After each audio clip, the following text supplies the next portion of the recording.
Hey, what's up? It's Casey Shine. I've been working with buyers for the last couple of months now, and I'm starting to see some patterns. And I said, you know what? Why not make a video on the top 5 biggest mistakes I see buyers make when buying a home? We'll start with number 1, and that is assuming. Oh, I don't think I'm going to have enough down payment to make this work. I don't think my credit's good enough. I don't think I'm going to get qualified. Here's what I'm going to say. Find out directly from a lender, not from your friends or your neighbors or your family members that are not a part of the lending process. There are so many different loan programs available that you probably don't know about when it comes to down payment. Most people don't know there are down payment assistance programs that you could qualify for. And I might as well add to this topic. If you hear an answer from one lender that you don't like, I would get a second opinion from another lender. I can't tell you how many times I've seen one lender deny a client for them only to get approved with another. Lenders have different sets of criteria. Realtors that have been in the game should know exactly which lenders do incredible work and are best for your situation. For example, I got a couple, when we first talked to them about getting a pre-approval, they were so confident they would not get qualified without first selling the home they were currently living in. Because this is a retired couple only living on Social Security income. I said, you know what? Why don't we find out from one of our lenders that I think can help you? They said, all right, what do we got to lose? They showed up that day. The husband was so confident he was wasting his time being there. Walks out 30 minutes later, pre-approved. Now they're living in their new home up in Fraser Park. And we are now working on selling the home that they were living in. Remember, the answer is always no if you never ask. Mistake number 2, not being prepared. Get a pre-approval as soon as you possibly can. Here's why. Number 1, you can't actually make offers without a pre-approval. This should really be the first step in your home buying process because it'll show you exactly how much home you should be searching for. Another reason to have that pre-approval is because the market is so competitive right now where there's so many more buyers than homes for sale that there tends to be a lot of multiple offer situations. So when you see the home that you absolutely fall in love with, you want to be able to make an offer on that right away. You don't want to have to wait 1, 2, 3 weeks for the lending process to happen, and during that time, the home sells. Also, don't forget about your closing costs. Usually, you could expect anywhere between 2 to 5% of the sales price of the home to go towards closing costs. Remember, it's better to be prepared for an opportunity and not have one than have an opportunity and not be prepared. Number 3, trying to time the market. Oh, I see this one so much. Buyers that say, I'm going to wait until prices drop.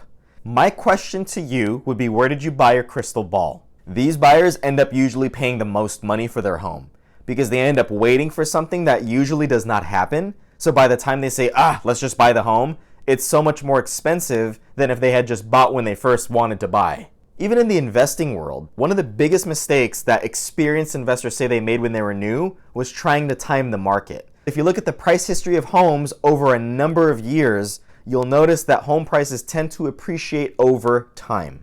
The best way to predict the market is look at data and statistics. And right now, at the making of this video, home prices do not look like they're going to be dropping anytime soon because the demand is so high and the supply is so low.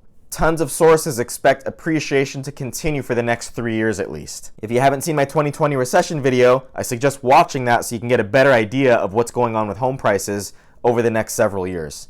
Mistake number 4, being too picky in a market with low inventory. Unless you're building a custom home from scratch, it's rare you're going to find the absolute perfect home that's got everything you want exactly how you want it. So think to yourself, does it have the bones of what's important to me? Does it have the lifestyle necessities that mean a lot to me? Because if it does, you could turn it into your dream home through renovations and remodeling over the course of time. For example, maybe you want a pool. Maybe the house that you love has everything except the pool, but it's got a pool-sized lot. So that means you could build a pool later with time. Do that versus waiting for the perfect home to pop up and all the good ones are being sold. Now the supply is even smaller and you still don't have your home. And mistake number 5, not picking a good realtor. I know that sounds like, okay, I'm just trying to sell myself, but I'm being serious. Remember, there are good and bad in every industry. Not all realtors are created equal. Some realtors, they couldn't get your offer accepted for the life of them. Before I got licensed, I can't tell you how many times I interacted with the realtors. My wife and I were looking at homes, and we were appalled by how bad their customer service was, or their communication, or how not on top of it they were. Make sure your realtor knows the market, is on top of their game with deadlines and everything that they need as far as gathering intel, and most importantly, knows how to get your offer accepted. Especially in a market today where there's bidding wars and there's multiple offers. I'm thankful that the team that I'm a part of, we got a really good track record of winning multiple offer situations. There are things we do that will get your offer to stand out from other offers. And remember, a good offer does not always mean highest price. There's other parts of an offer that make your offer the best one. Now, I wish I could talk about what we do on this video, but then I'd be creating my own competition. So all I'm gonna say is make sure your realtor knows what they're doing, understands the market, is on top of their game, and has your best interest in heart. And just make sure if your realtor is good and they got a track record, make sure you listen to their advice. If your realtor says you should do something, you probably should. Otherwise, the end result could be you losing the home you really wanted.